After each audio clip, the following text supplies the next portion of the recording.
Shalom teman-teman KCC yang dikasihi Tuhan, berikut pengumuman KCC sepekan. Ibadah raya akan diadakan secara onsite dan online pada pukul 10 setiap minggunya.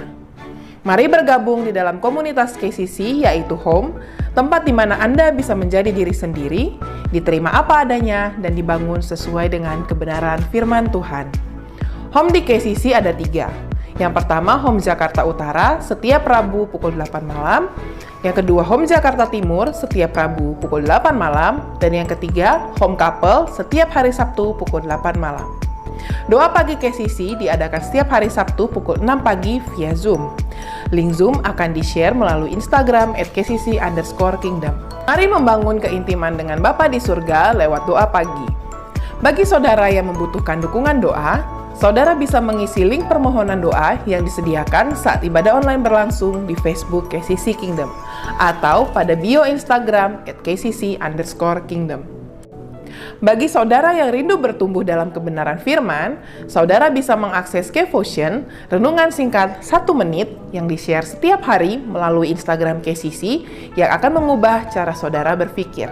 Untuk informasi seputar pelayanan KCC, silahkan follow Instagram KCC @kcc_kingdom, Facebook KCC Kingdom, atau email kcc.kingdom@gmail.com. Atau bisa mengirimkan pesan melalui WhatsApp di nomor yang tertera. Mari siapkan hati untuk mengikuti ibadah. Dimohon selama berada di dalam ruangan, jemaat taat menjalankan protokol kesehatan 3M, memakai masker, mencuci tangan, dan menjaga jarak. Stay safe and healthy. Tuhan Yesus memberkati.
namamu sungguh indah.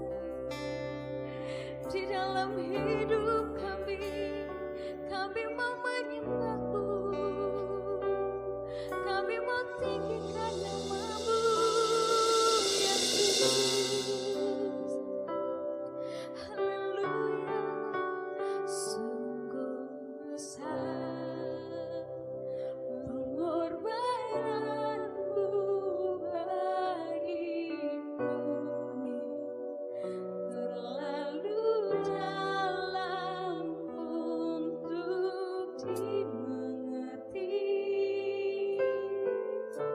Sungguh besar, sungguh indah yang kau pikirkan tentangku, tak terselami bagiku. Sungguh indah pengorbananmu bagiku, terlalu dalam untuk kami mengerti, terlalu dalam untuk dimengerti. Sebab sungguh besar, sungguh besar, sungguh indah yang kau pikirkan tentangku, tak terselami bagiku. Haleluya, sungguh pengorbananmu bagiku, terlalu dalam untuk dimengerti. Nyatakan sungguh besar,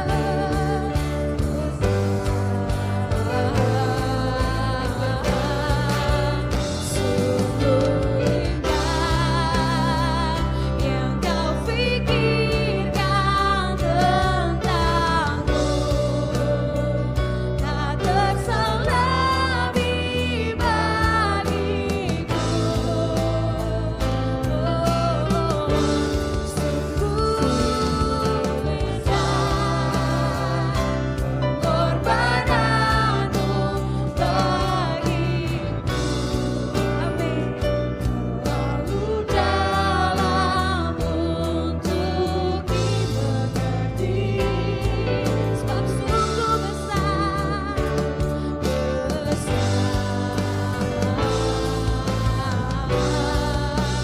sungguh indah yang kau pikirkan tentangku, tak terselami bagiku. Sungguh indah, kau sungguh indah, sungguh indah, kau sungguh indah, Yesus, sungguh indah.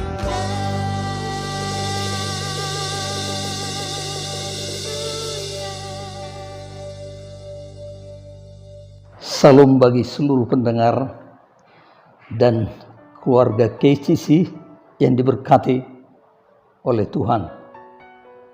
Hari ini kita beroleh persekutuan dengan Tuhan, bahkan dengan sesama lewat ibadah ini. Kiranya Tuhan menyertai kita. Mari kita berdoa. Tuhan yang kami sembah, Yesus Kristus, kami mau belajar hari ini. Rendahkan hati kami, karena kami tahu firman-Mu. Engkau mengasihi dan memberkati orang rendah hati. Engkau meninggikan orang yang rendah hati. Dan Engkau selamanya tidak hanya berada di surga di tahta kemuliaan-Mu, tapi juga di antara orang yang remuk hatinya menyadari kehidupannya dan datang kepada Tuhan. Terima kasih atas berkat-Mu yang berkelimpahan. Dalam nama Yesus kami berdoa. Amin. Shalom. Ya, bagaimana keadaan Bapak Ibu? Apa dalam keadaan tenang, mengalami damai sejahtera, sukacita yang berasal dari Tuhan? Itu milik kita yang sangat berharga, sehingga membuat kita sembuh, membuat kita tenang dalam keadaan dunia yang tergoncang hari ini. Tema khotbah saya hari ini adalah rendah hati. Haleluya. Saudaraku, ini komunitas anak-anak Tuhan yang langka sekali. Kalau saya mungkin berbicara bagaimana Anda supaya diberkati Tuhan, boleh melayani Tuhan dengan karunia-karunia yang luar biasa. Itu sangat didambakan. Tapi yang satu ini, tolong jangan dihilangkan. Kita umat Tuhan harus rendah hati. Di zaman modernisasi ini barang yang langka. Karena selalu sama. Hal-hal yang dahulu muncul kembali hari ini. Apa yang saya maksudkan? Yaitu masyarakat Yunani, masyarakat Romawi pada dahulu kala, perkataan rendah hati itu bukan komoditi yang baik. Seperti kata orang sekarang, cemen.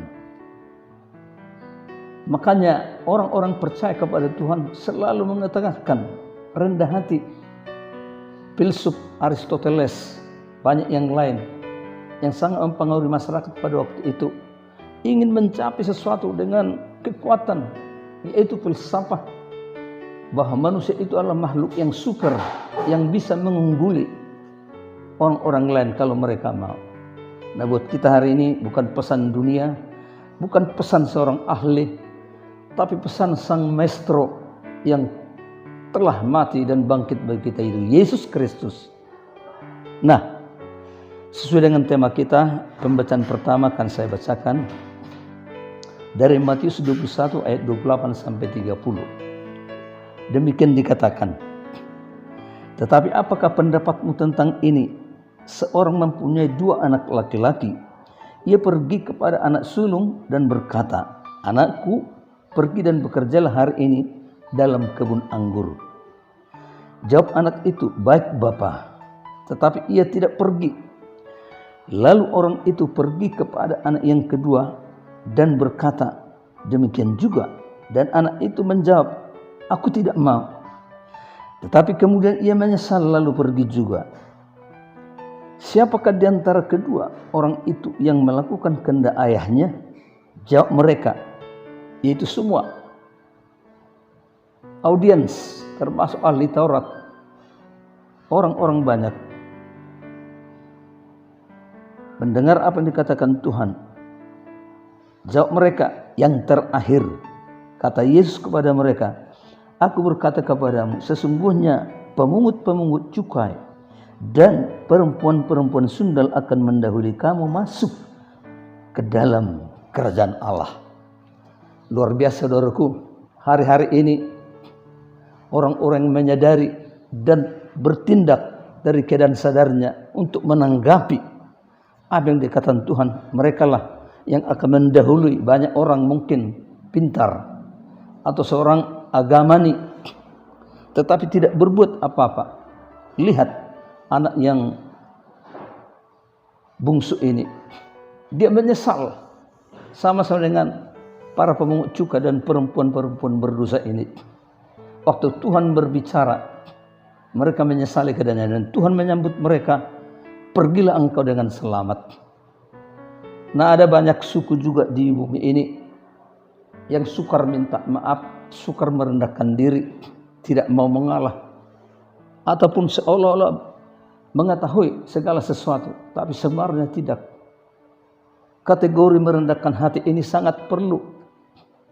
Kalau kita jujur membaca seluruh hamba-hamba Tuhan di Alkitab, Musa, Paulus, Daud, para nabi, bahkan raja-raja, mereka merendahkan hati. Apakah dia ditegur oleh Tuhan? Apakah dinasihati oleh seorang nabi? Mereka yang merendahkan hati, Tuhan memulihkan dan mengangkat mereka dengan lebih baik. Dalam ayat yang kita baca, ayat 20, anak bungsu itu menyesal.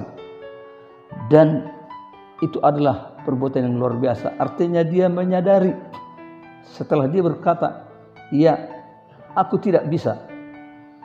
Banyak dari kita hari-hari ini, puji Tuhan kalau mereka menyadari, kalau mereka berkata ya untuk Tuhan atau ya untuk yang baik, tetapi tidak melakukan atau tidak hidup di dalam apa yang diyakininya, ini malang benar. Tuhan mengajar kita bagaimana supaya kita rendah hati. Dia tahu keadaan kita, bahkan keadaan-keadaan ini kalau kita sadari membuat kita tidak mencari jawaban atas untuk diri kita, dari diri kita sendiri, dari orang lain, atau menjadi seorang yang mumpuni secara agamawi. Kita harus bertanya kepada Tuhan atau firman-Nya. Karena di mana-mana saya lihat, saudaraku, saya pun dulu seorang anak muda, dalam pelayanan banyak sekali orang berkata, "Iya, aku akan pergi, aku akan lakukan." Mereka sudah tahu apa isi perintah. Mungkin orang tua, apalagi hamba Tuhan. Tapi mereka tidak mau melakukan. Nah, yang melakukan itu mungkin mereka, tunggu dulu. Jangan, tapi mereka menyesal. Kenapa? Jawabannya mereka sadar untuk semua fenomena dalam kehidupan umat beragama diperlukan kesadaran. Karena firman Allah berkata, kita harus sadar baru bertobat. Bagaimanapun hebatnya firman Allah, kalau kita tidak sadar atas message, pesan di dalamnya, kita nggak berubah. Kita mungkin dari luar kelihatannya melakukan, mungkin secara agamawi kita sepertinya rendah hati, beribadah, mengucapkan sehelo ataupun baik-baik, seperti yang pernah saya katakan ya, sama dengan yang dikatakan Paulus, tidak ada yang baik dalam diriku. Karena apa? Dia dapati hidupnya selalu mengalami, dan dia menulis terjual kepada dosa. Artinya dia hamba dosa. Perempuan lacur atau perempuan berdosa dan pemungut cukai itu sadar. Mereka orang-orang direndahkan di masyarakat, selalu dituding, kamu orang yang makan duit, orang gak beres, kamu juga merusak rumah tangga. Nah, betapa sengsaranya orang demikian. Tapi karena mereka menanggapi dan segera mau berlalu dari kehidupannya yang tidak baik, mereka harusnya dibenarkan oleh Tuhan. Saudaraku, saya juga lebih dahulu lebih banyak berkata ya kalau disuruh oleh hamba Tuhan. Walaupun saya kadang salah, tapi saya senang kalau ditegur. Baik itu mau berkhutbah ataupun kita melayani sesuatu kerjaan. Karena kita mau semangat. Kadang kita seperti anak-anak belajar. Mereka pakai baju, mungkin celana terbalik, tapi orang tuanya senang. Si anak ini sudah mau belajar pakai baju daripada mereka tidak mau pakai baju. Bagaimana saudara? Nah, untuk itu kita hari ini belajar kepada Tuhan kita. Saya bawa saudara kepada Matius pasal 11 ayat 29. Dikatakan begini, "Pikullah kuk yang kupasang dan belajarlah kepadaku, karena aku lemah lembut dan rendah hati, dan jiwamu akan mendapat sentosa atau kesenangan." Jarang pemimpin berkata, "Mari ya belajar kepadaku." Mungkin mereka tahu mereka adalah salah. Mereka enggak berani bilang belajar kepadaku. Yesus Kristus, Anak Allah yang benar, diutus bagi kita. Dia berani. Karena Yesus jadi contoh teladan yang baik bagi kita. Waktu dia melakukan mukjizat, dia mau dijadikan raja, dia tidak mau. Dia tetap seperti apa yang disuruh oleh bapaknya. Waktu murid-muridnya berkata, pulihkanlah keadaan Israel, karena para muridnya mengalami kesusahan, ditekan oleh orang-orang Roma dan orang-orang benci kepada pengajaran yang mereka katakan pengajaran baru. Yesus tetap adalah Tuhan yang tahu apa yang perlu bagi para murid-muridnya. Nah, saudaraku, saya ambil satu ilustrasi dari Alkitab, ya. Kita melihat satu keadaan di mana kita apakah cukup rendah hati melakukan perintah Allah sebagai orang-orang yang mau bekerja di kebun anggur Tuhan. Kembali saya ajak kepada kitab Matius pasal 25, maaf, 24-25. Saya beri judul ini, jangan menjadi orang yang mediokriti. Artinya orang selalu di tengah, seolah tidak berbuat salah, seolah tidak berbuat baik, tidak mau ambil tanggung jawab, takut melakukan sesuatu, takut apa kata orang. Ini namanya mediokriti.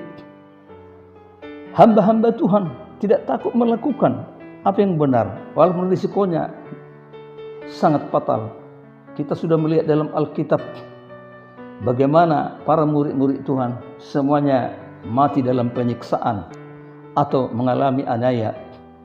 Paulus, Petrus, Yakobus, Matius, mereka mati martir. Hanya Yohanes yang mati tua di Efesus. Nah, ini orang-orang benar mau berbuat, apakah itu ada risiko? Mereka tidak takut. Nah, perumpamannya demikian. Matius 25, 24-25. Kini datang juga hamba yang menerima 1 talenta itu dan berkata, aku tahu bahwa Tuhan adalah manusia yang kejam, yang menuai di tempat di mana Tuhan tidak menabur, dan yang memungut di tempat di mana Tuhan tidak menanam. 25. Karena itu aku takut dan pergi menyembunyikan talenta Tuhan itu dalam tanah. Ini ambillah kepunyaan Tuanku. Mengerikan sekali jawab yang diberikan 1 talenta. Tuhan itu tahu menurut kesanggupan daripada hamba-hambanya. Yang pertama kepada 5 talenta, yang kedua kepada yang 2 talenta, yang ketiga 1 talenta. Benar ya, kita tidak bisa iri hati kalau seorang punya pekerjaan yang luar biasa dalam pekerjaan Tuhan, atau orang-orang diberkati juga sekalipun, ataupun kalau kita itu pas-pasan menurut persangkaan kita. Nah, dalam ayat yang kita baca, orang menerima kepercayaan 1 talenta itu tidak segera pergi, kecuali yang 5 dan 2 talenta mereka segera pergi. Karena apa? Mereka tahu mereka dipercayai. Oleh karena itu hormat mereka hanya 1, bukan nanya, bukan menunda-nunda. Kata segera pergi ini berarti menanggapi firman atau pesan atau message dengan sungguh. Kadangkala gereja harus jelas, saudaraku, membawa pesan atau message seperti kelas pemuritan pada hari-hari ini, yaitu membawa kehidupan yang benar, harus dilakukan dengan baik. Nah, apa kata yang menerima 1 talenta ini? Tuhan adalah manusia yang kejam. Ya, dia marah. Hari ini banyak enggak orang-orang yang Kristen marah kalau Tuhan menyampaikan sesuatu, atau enggak usah katakan Tuhan, pendeta yang benar-benar khotbahnya agak keras, karena jemaat perlu mengerti kebenaran, perlu makanan keras, marah saudaraku. Apakah itu bertobat atau meninggalkan dosa penyimpangan seksual, ataupun hal yang jahat, mencuri, berbohong? Ya, saudaraku, orang menganggap bahwa Tuhan itu seperti manusia biasa, tidak punya otoritas, karena dia punya banyak sesuatu yang mau dipercayakan. Dia tahu siapa yang mau dipercayakan. Apakah ini ujian hari-hari ini Tuhan mempercayakan kita hal-hal yang kecil? Silakan Bapak Ibu lakukan dengan baik. Ya, kita mengkonter keadaan yang tidak baik hari ini dengan kehidupan sehari-hari. Apakah itu diperlukan pengampunan? Apakah diperlukan penghormatan atau hidup yang benar? Bukan kita mau jadi Kristen yang wow, rame-rame, baik, sedikit, ya, loyo ataupun mungkin hilang dari peredaran. Nah, yang kedua takut. Takutnya bukan takut bertobat atau takut akan Tuhan. Takut akan apa yang dia pikirkan. Kenapa dia? Karena kemarahannya dia sembunyikan. Gak ada gunanya ini, seperti itu. Kalau saudara sembunyikan sesuatu berarti tidak ada gunanya. Atau sengaja menutup-nutupi. Itu gak benar. Dia tidak memerdekakan dirinya. Ya kalau satu, terima kasih Tuhan, Engkau percayakan aku satu talenta. Seharusnya begitu. Terima kasih. Nah, kita hari-hari juga diuji Tuhan. Bukan dengan peristiwa yang hebat-hebat. Hal yang setiap hari kita lakukan dengan benar. Kita nanti akan memiliki pijakan yang kuat untuk kebenaran yang akan terjadi di kemudian hari. Saudara setuju? Walaupun saudara orang modernis yang saudara melihat kemajuan teknologi canggih, kemajuan sosial di mana orang berbicara sebebas-bebasnya hari ini. Bahkan hari-hari ini orang menikmati ilmu sebesar-besarnya. Tapi jangan lupa, orang yang takut Tuhan akan diberkati. Yang sombong atau congkak dia akan jatuhkan. Kenapa saudara? Ingat peristiwa di Taman Eden. Ada 3 nenek moyang dosa. Cikal bakal dosa ini di ketiga ini. Supaya kita selidiki. Walaupun kita jadi orang Kristen, ada sifat-sifat kejatuhan dari manusia. Kalau tidak memikul salib, kalau tidak sungguh memberikan hidupnya pada Tuhan, kita cenderung ya berbuat apa yang kita suka. Apa itu dosa? Semula itu kesombongan, pemberontakan, dan kehendak bebas atau keinginan diri sendiri. Bapak Ibu, Paulus sudah berkata, hidupku Kristus. Dan dia berkata, aku telah tinggalkan semua di belakangku, yang merupakan sesuatu mungkin banyak yang enggak benar. Dia tinggalkan untuk mendapatkan Kristus.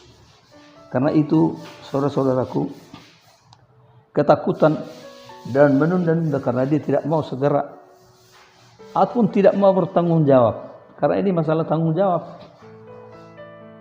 Ada saatnya kita hari-hari ini supaya kita peka, sadar Tuhan memberi tanggung jawab kepada kita. Mari kita lakukan dengan benar. Bukan mempersalahkan Tuhan, apalagi mempersalahkan orang. Itu satu sarana buat saudara untuk naik. Saudara setuju? Tuhan berkata apa? Engkau tidak akan turun, not down, tetapi engkau akan naik. Ya, up. Tidak ada orang bisa naik tinggi kalau tidak masuk dalam satu kerendahan. Itu rumus daripada kebenaran. Anda mau mengalami promosi dari Tuhan, mari hidup benar hari-hari ini. Saya yakin sekali Tuhan tanamkan benih-benih kerinduan dalam kita untuk mau sama seperti Dia. Nah, ini yang saya bicarakan kepada saudara. Dalam Alkitab saya baca yang terakhir sebelum kita berdoa. Kalau kita mau belajar kepada Tuhan yang rendah hati, kita diajar seperti peluku, induknya akan sama-sama ada gandar, ada seperti palang, sehingga anak yang masih muda yang belum tahu apa-apa dibawa meluku dan dia seperti mau berontak. Dilatih begitu terus sampai satu ketika anaknya ini akan bisa kembali meluku seperti induknya sendiri. Nah, saudara, mari kita lihat Tuhan Yesus Kristus dikatakan dalam kitab Ibrani pasal 5, 7 sampai 8. Dalam hidupnya sebagai manusia. Nah, yang disalibkan itu Tuhan sebagai manusia.